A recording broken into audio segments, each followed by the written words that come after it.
Anneyim kanalımdan herkese merhaba. Bugün sizlere çıtır çıtır özel dip sosuyla harika bir tavuk tarifi hazırladım. Artık dışarıdan çıtır tavuk almaya son, işte bu tarifle bambaşka bir lezzet olan çıtır tavuklarım artık sizlerin de mutfağındaki yerini alacak. Dilerseniz hiç vakit kaybetmeden bu güzel çıtır tavukların yapımına başlayalım. Sıra geldi bu güzel çıtır tavuğun malzemelerine.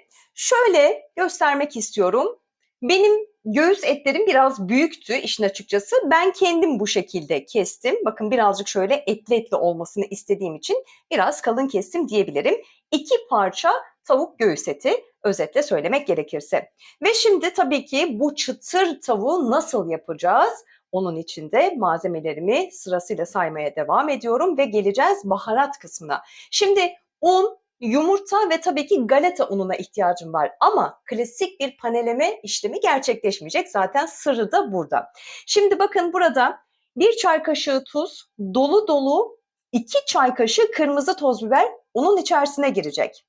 Sonrasında sırasıyla bir tane yumurta var, biliyorsunuz, gösterdim az önce de. Yumurtanın içine 3 yemek kaşığı süt, arzuya bağlı su da ilave edebilirsiniz ama ben bugün süt tercih ettim.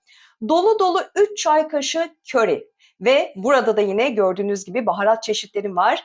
2 çay kaşığı dolu dolu kırmızı toz biber, sırasıyla 1 çay kaşığı kajun baharatı, 1 çay kaşığı dolu dolu karabiber ve 1 çay kaşığı da yine dolu dolu tuza ihtiyacım olacak. İşte malzemeler bu şekilde. Sizler de merak ediyorsunuz ama bu yemeğin yanında harika bir dip sos tarifim de var. Hepsi sırayla, acele etmeyeceğiz. Keyfini çıkara çıkara bu güzel çıtır tavukların yapımına hadi gelin başlayalım. Biraz paneleme işlemi uzun olacak.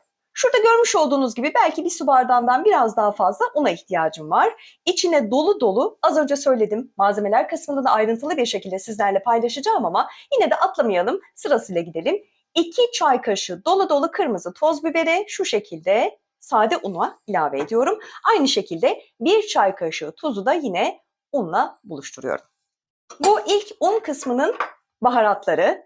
Şöyle güzelce harika bir baharatlı un hazırlamış oluyoruz.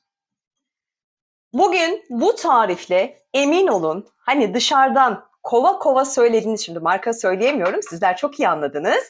Hani çıtır çıtır tavuklar gelir ya, emin olun bu tarifi deneyip ve afiyetle yedikten sonra almaya son. Hele o yanındaki dip sosta muazzam bir çıtır tavuk tarifi, lütfen kaçırmayın. Şimdi unu hazırladık, yumurta kısmına geldi. 1 tane yumurta, şu an yumurtada hiçbir şey yok ama malzemeler geliyor. Bakın 3 dolu dolu çay kaşığı, özellikle belirtmek istiyorum, köri. Ve yine baharat şöleni gördüğünüz gibi, sadece burada farklı olan 2 çay kaşığı kırmızı toz biber, onun dışındakiler birer çay kaşığı tuz, karabiber ve kajun baharatı. Şimdi güzelce ve tabii ki sütümüzü de unutmayalım.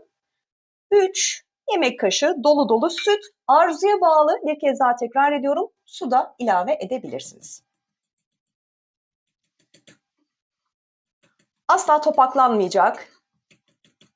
O yumurtanın o koyuluğunu alacak ve gerçekten harika, çıtır çıtır tavuklar elde edeceğiz. İşte yavaş yavaş lezzet sırları ortaya çıkıyor. Gerçekten muazzam bir tavuk yiyeceksiniz. Emin olun, bugüne kadar böyle bir tavuk yememişsinizdir. Şimdi şu akışkanlığa bakar mısınız? O kadar güzel oldu ki, işte süt ya da su ilavesinin yumurtaya katmış olduğu fayda diye özetleyebiliriz. Ve klasik, her zaman olduğu gibi galeta ununa ihtiyacım var. Şimdi yapmamız gereken, güzel bir şekilde bu tavuklarımızı panelemek geldi sıra. Elimi bulaştırmak istemiyorum, malum çekimdeyiz. Normalde ben aslında elimi gayet güzel bulaştırırım ama güzel bir görüntü olsun sizler için. Şu şekilde bir maşa yardımıyla, bakın, unumuzun içerisine güzelce çevirelim, bolca. Fazlalığını bıraksın. Bu güzel yumurtanın içerisinde şöyle çevirin, çevirin, hiç korkmayın. Şu güzelliğe bakar mısınız? Aman aman aman aman. Daha kızartma işlemine geçmeden zaten tavuk o kadar güzel görünüyor ki buradayım diyor resmen. Çatalımı birazdan alacağım. Fazlalığını bıraktı. Şu şekilde yine Önlü arkalı 3-4 tur çevirin. 3-4 tur çevirin. Hiç korkmayın. Alttan, üstten, sağdan, soldan galeta ununa iyice bulayın. Yine aynı şekilde fazlalık varsa şöyle bir kaba sırasıyla bu işlemleri gerçekleştireceğiz. Yine aynı şekilde güzel baharatlı unum. Tavuklarımı güzelce önlü arkalı çeviriyorum. Arkasından muazzam bir sos. Bakın şu şekilde. Ya rengin güzelliğine bakar mısınız? Gerçekten biz bu lezzetle tanışalı çok uzun zaman oldu. Ve bu kanalım aracılığıyla da sizlerle de bu güzel lezzeti buluşturuyorum. Gerçekten asla dışarıdan tercih etmiyoruz. İhtiyaç duymuyoruz. Yeter ki elinizin altında bu kolay ve pratik malzemeler, baharatlar olsun. Yapmak işte bu kadar kolay. Ben bütün tavukları sırasıyla panelime işlemine devam ediyorum. Evet, muhteşem çıtır tavuklar gayet güzel panelendi. Şimdi hemen kızartma işlemini gerçekleştirmeyeceğiz. 1,5-2 saat, hatta zamanınız varsa 3-4 saat dolabın normal bölümünde 3-4 saat bekletmenizi tavsiye ediyorum. Ondan sonra kızartın. Ben de aynı şekilde yapacağım. Tavuklar beklerken ben de size biliyorsunuz yanında çok harika bir dip sos da demiştim, bugün çıtır tavuk sizlere hazırladım. Ben de hemen o dip sosu nasıl hazırladım hemen sizlerle paylaşayım. Şöyle gördüğünüz üzere gerçekten de harika bir dip sos.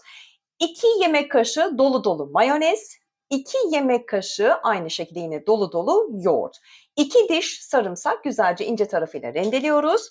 1 çay kaşığından bir tık daha az tuz ilavesi yapacaksınız. 1 tutam dereotu istiyorum ve en önemli kısmı tabii ki içine konan baharat. 2 çay kaşığı dolu dolu köri, yine aynı ölçüyle 1 çay kaşığı da kimyon. İşte hepsi bu. Güzelce karıştırıyorsunuz.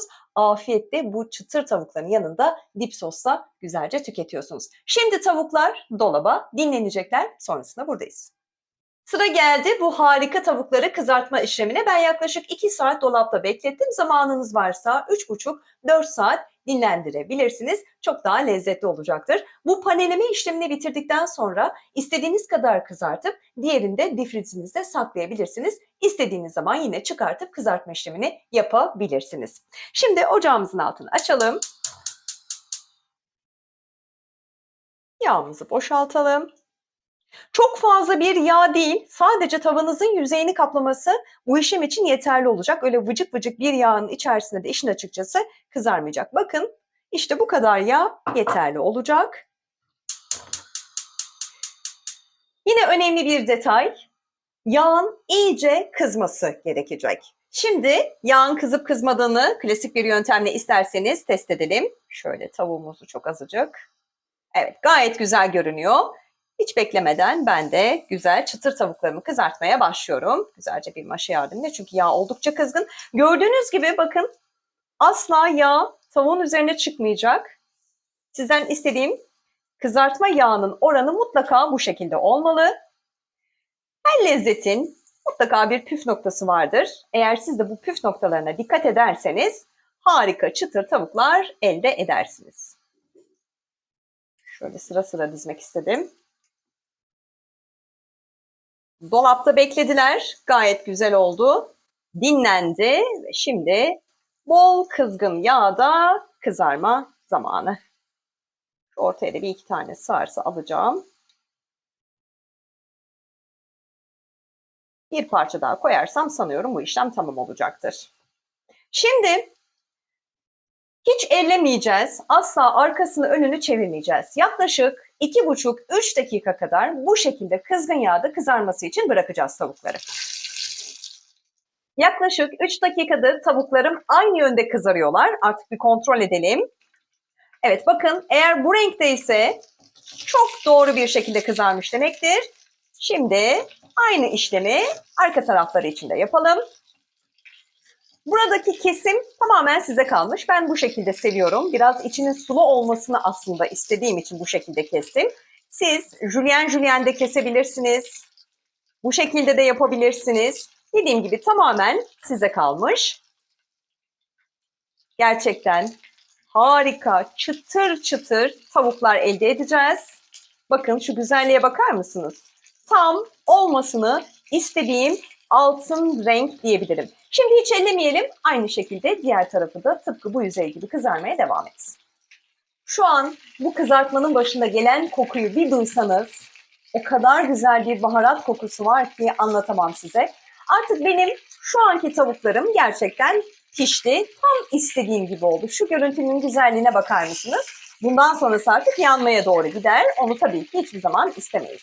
Ben şimdi hızlı bir şekilde kızaran tavuklarımı alacağım. Çünkü biliyorsunuz sırada kızarmayı bekleyen diğer çıtır tavuklarım var.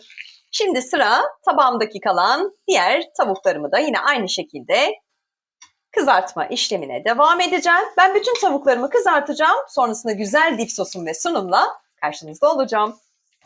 Çıtır tavuklarım harika görünüyorlar. Sizler için şöyle güzel bir de sunum hazırladım. Özel dip sosuyla birlikte afiyetle tüketebileceksiniz.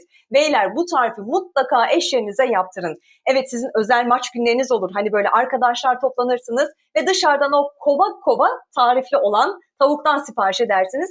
Artık son. Kesinlikle ve kesinlikle bu tarifi denedikten sonra yanına bolca patates kızartması, istediğiniz soslar eşliğinde afiyetle tüketebileceksiniz. Ama ben bugün sizlere hep söylüyorum, evimde nasıl tüketiyorum, özel dip sosumla birlikte şöyle bana sizler için ben de tadacağım, afiyetle yiyeceğim. Umarım bu güzel tarifimi sizler de beğenmişsinizdir. Lütfen kanalıma abone olmayı unutmayın. Şef değil, anneyim. Yeni tariflerde, yeni lezzetlerde görüşmek üzere. Hoşça kalın.